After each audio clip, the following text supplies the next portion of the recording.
Hello and welcome to NetLink. I'm your host Nizar Ahmed. Almost everybody in America has a computer, and on that computer you usually have a web browser or something you can check out the internet with.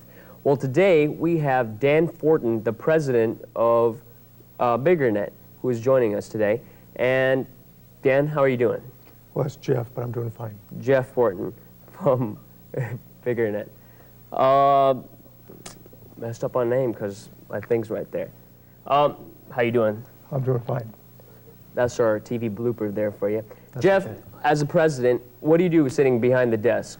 Because do you just sit there and like, hey, you're fired, hey, you're hired, or what exactly is a job of the president to do? Well, actually, as CEO of BiggerNet, I coordinate the responsibilities of our departments. We have sales and marketing, we have public relations, we have technical research and development, and we have our expansions for our nationwide rollout. So basically, I coordinate all the budgets and personnel and the general accounting of the company. Okay. What does BiggerNet provide that other computer services don't? Well, actually, BiggerNet, as an ISP, provides basically the same ISP service that a variety of ISP companies provide. The catch is we provide it once you pay a licensing fee for free. There's no monthly service charges or hourly charges based on our service because our model is based on advertising. And as long as advertisers go to our users, then the users pay no fees. Okay, and your user fee is $59.95? $59.95 plus tax, shipping, and handling. Okay, well, we have a video which we're going to go to right now. So let's just check this out. Dan Fortin. Jeff Fortin. Jeff Fortin. See, I messed up on the Dan Fortin thing. Yeah, I want to hear this one. Wait till you hear this one. Tired of not being able to sign on to your America Online account? Tired of paying monthly charges to other internet providers? Well, a new San Jose company whose name is its website address, that's at bigger.com, no, at bigger.net, excuse me, has come up with a novel solution. $59 for unlimited lifetime internet usage, one-time charge. A story in this morning's Chronicle says that @bigger.net will ask consumers for a $10 annual deposit, but otherwise will rely on advertising for its revenues. I couldn't get this site up to come up on the computer here at Cron this morning, so I can't show it to you, but according to the Chronicle, @bigger.net will begin taking orders afternoon today through a toll-free number. I am not going to give you that toll-free number because, quite frankly, something tells me since that number's in the Chronicle this morning, you're probably going to get a busy signal, and we're going to see America Online repeated here. Oh, you're just trying to sell more papers. You know, not so far ago, America Online went down. What are the chances of you, because you guys have such a low cost, what are the chances of you, do you think your service will go down? Well, the difference between our service and America Online is we build our capacity based on our usage. So right now we set a usage ratio of 15 to 1. That's 15 users to 1 modem. We do not exceed that. When we hit our limit of users, which right now in the Bay Area is roughly 30,000, we will stop at 30,000, provision more equipment, and then turn on another block of customers. So we don't constantly sell our service to where we constantly get users. We cap it, we build, we cap it, we build. And that's our entire national rollout is built on that model. I see. And as we've heard, the $59.95, that's how much it costs unlimited use for the rest of the time that the people sign on. How do you make your money? We make our money from the advertisers. We have a triad approach of advertising. We have advertising models that allow access of the advertisers to our users. We have fulfillment where our users interact with the advertisers, and we have tracking and demographic information back to the advertisers, which allows them to have a full, well-rounded program. So they take their advertising dollar, spread it a variety of models, and then get information to the consumer. Okay, I had a question for you. What's the difference between intranet and internet? An intranet is almost like the internet, except it's controlled. It's built solely for a company or a group. It has limited access, and the overall scope of it is restricted in use. It's not open on the World Wide Web, but it uses the same methodologies and equipment. Another term I heard was PPP. What is that? Is it used for both intranet and internet? Correct. A PPP account is basically a full service internet account. Your email, your gophering, your file transfer, your interrelated chat, and your World Wide Web browsing. You know, we hear the internet a lot. What exactly is the internet other than you just web browsing?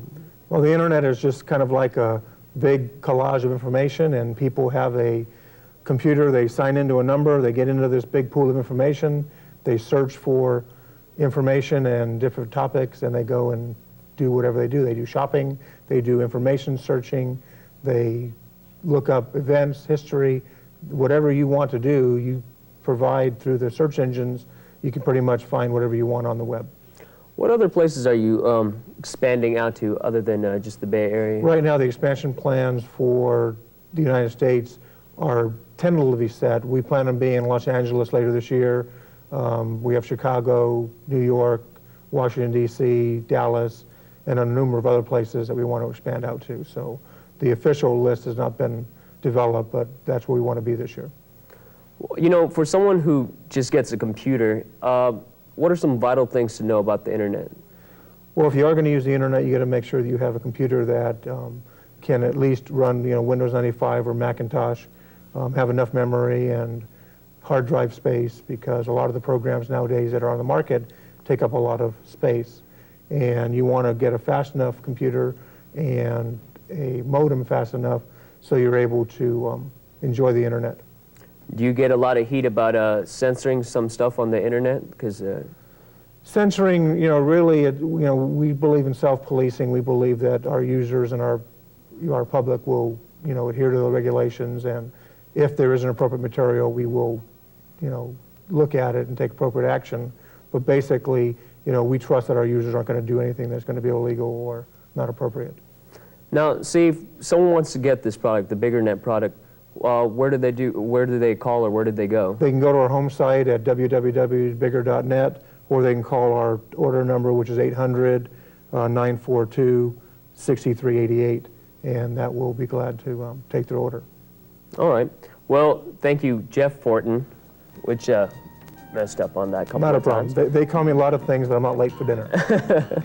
But, okay, when we come back, we're going to be joined by Soledad O'Brien from MSNBC. So stay with us.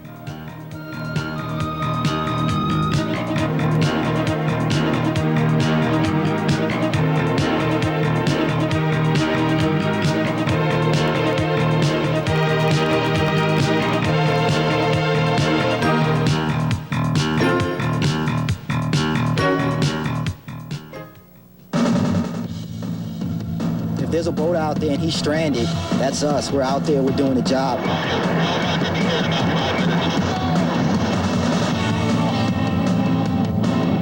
This is the real thing. Yeah, anyone can be this crazy. Boys earning their money today. Now that's a resume. In the Olympics, a breath can mean the difference between winning and losing. To a person with asthma, it can mean a whole lot more. I'm Amy Van Dyken, and I have asthma. That's why I'd like to tell you about LungLine, a free information service of the National Jewish Center for Immunology and Respiratory Medicine in Denver. You'll talk with a trained professional who can answer your questions about lung problems. There's no charge, so call 1-800-222-LUNG. That's 1-800-222-LUNG. They're real champions.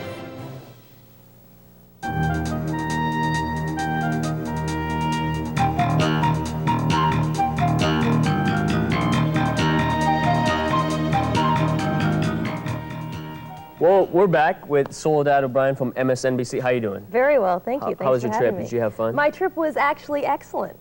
Very safe. Bart's a great ride. You like Bart? You know they're expanding a bit, Yeah. just like BiggerNet, except not in the same way. You know what? I was wondering, what is the site about, and like your site, and how do you get the job as a host? Those are two very different things, and I'll sort of start with what our show is about. The site is both a television show and a website. And what we try to do, we're a show that's we're co-produced by Ziff Davis, which is the people who do all those computer magazines, and also NBC News, which of course is well known for national news coverage for decades. So what they tried to do was create this new channel, which they called MSNBC, and then on that channel they wanted to have a show that would talk specifically about computers and the technology, the computer revolution that everyone's heard about, some of us are experiencing, some of us feel like we're completely left out of and left behind. So they created a show called The Site, which I anchor. And our show really tries to just touch a range of people, from people who are like computer technologists and are in Silicon Valley and know the business inside and out, like the guys from BiggerNet, ISPs, you know, they know what they're doing, to people like my mom, who likes to send me email. All she knows is how to turn on the computer and press the 3 keys that we've sort of showed her how to, you know, how to Press get into the her send email. button and all Exactly, and that's it. And that's all she wants to know. She's 70 years old. She doesn't want to know more than that. So how do you do a show that sort of talks to the whole range of people in between, the technologists and the folks like my mom? So that's sort of been our challenge. How I got the job was I had been really fortunate. I worked at NBC News several years ago as a producer in science and medicine, so I knew the folks from the NBC side. A couple of years after that, I did a show for the Discovery Channel, which ended up being run by the guy who ended up going to Ziff Davis. So I knew the Ziff Davis side. So when they came to hiring an anchor for the show, I kind of knew both sides. And So then you've been around a lot. I've been around for a while. You're like, hey, I did that. Wow. What about your animated sidekick on your show? How'd you guys go about Horrible. him? Actually, that is a really incredible technology, and we're just about to upgrade him. He is run off a SGI computer. I mean, it's really unbelievable. But the whole concept of that was to take something that's extremely high tech. I mean, a virtual character. And when you watch the show, we have, when I do the segment, I can't see anything. I look at a mark on a wall and I talk to that, just a random mark on a wall. So it's like on a blue screen or something? No blue screen whatsoever. It's literally wow. as if we were to stare at that pole and have a conversation. It's very bizarre, but after a while you get used to it. So, and they end up basically through computer technology can put the character whose name is Dev, they can put him into the shots. So it's really fascinating, and what I've discovered is that people who are like serious geeks love Dev. I mean, they're always saying, I get so much email from people saying, you know, you're okay, but Dev should host the show. You know, maybe you could From be Serious Geek. Right, from Serious Geek, or all the folks at Comdex. And then there are people, of course, who hate Dev because we have a very antagonistic relationship. We're always like picking on each other. Oh, are you serious? So do people like after the show look at you weird, like after you're talking to the poll? Well, you know, no one can see that. Only the people like, yeah, in the office, sure. Like, it's Dev, it's Dev, really. They're all used to it. What's a common question that your viewers send into you other than, hey, we like Dev? The most common question I am asked probably is, what does soledad mean? Which, of course, is, means in Spanish solitude. I get asked that question a lot. And then, of course, I wear black on the show.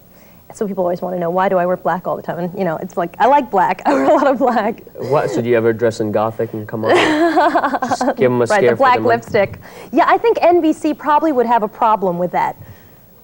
That and sort of body piercing would just not fly on the show. That'd be great. You're like, hey, how you doing, Lippy? Right. Now, on your show, do you consider it like friendly, internet friendly with other people? Yeah, you know, I think, you mean my personal, do I know? Yeah, like you said, your mom's there, and also, well, not your mom's there, but your mom uses the internet. Right. You know, she uses the email, and other companies also. So, I mean, do you think, from your own point of view, do you think the show's reaching out as an internet-friendly show? That is our big challenge. And yeah, I think, you know, we have a challenge of both being a news organization and reporting on the industry and what's happening in the world of technology and the World Wide Web. And, you know, so from a sort of unbiased, objective perspective, but at the same time, we cover the industry, so we are almost, you know, by necessity, championing technology, and we use a lot of technology. Dev is a very high-tech thing on the show. Yeah, you know, I think that we try to show a balance. We don't want to go out there and say the web is great, the internet is great, it's the greatest thing around, because there are many, many problems with the internet. You have you know, the fact that many children